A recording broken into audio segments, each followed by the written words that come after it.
Final call boarding all passengers for Flight 3816 to Rome. With one last look at the letter, Caroline folds it in fourths and stuffs it in her purse as she heads toward Gate 58.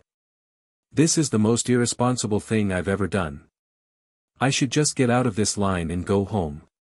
Forget this entire harebrained idea. How hard would it be to retrieve my suitcase before it makes it on the plane? Despite her inner monologue, Caroline moves forward in line, acting on autopilot when the gate attendant scans her boarding pass. It's almost as though someone else is controlling her legs and propelling her down the loading bridge toward the plane. When she steps aboard and makes her way down the narrow aisle, she repeats her mantra over and over in her head, trying to settle her skittering heart. Even though we've never met, I've known him for years. He is not a stranger. As she approaches seat 14E, she notices someone is already sitting in the window seat, only the top of his light brown hair visible as he is bent over something in his lap. He looks up as she slides into her seat next to him, friendly eyes the color of sapphires meeting hers. A brief glimmer of recognition hits her, but she brushes it off as a consequence of her nerves. They smile politely at each other and finish stowing their carry-ons. Caroline pulls the letter out of her purse and unfolds it, reading the familiar scrunched handwriting again. Caroline. It's your 30th birthday. I haven't forgotten about our pact, and I know you haven't either, so don't try to pretend. Assuming you haven't neglected mentioning a boyfriend in your letters, I think it's time to make good on our deal. Meet me in Rome on April 15th. I'll be waiting for you.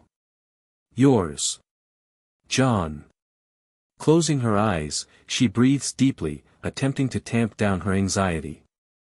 First time flying internationally, the stranger next to her asks, his voice as deep and smooth as fine whiskey. She opens her eyes and realizes one hand is clutching the letter and the other is white-knuckling the armrest between them. Intentionally willing herself to relax, she turns to him and answers, yes. Actually, it'll be my first time out of the country. I've always wanted to travel, but admittedly I'm a bit of a workaholic and never took the time until now. He gives her a rueful smile. Well, we have that in common. Being workaholics, I mean. But extensive travel is part of my job, and I've been all over the globe. Where are your travels taking you? Maybe I can offer some tips depending on where you will be. Caroline tucks a lock of her curly brown hair behind her ear as she pulls up her notes app on her phone.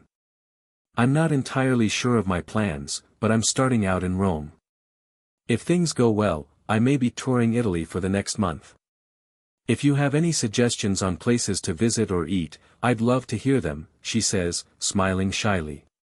He tilts his head inquisitively, what do you mean, if things go well? SH.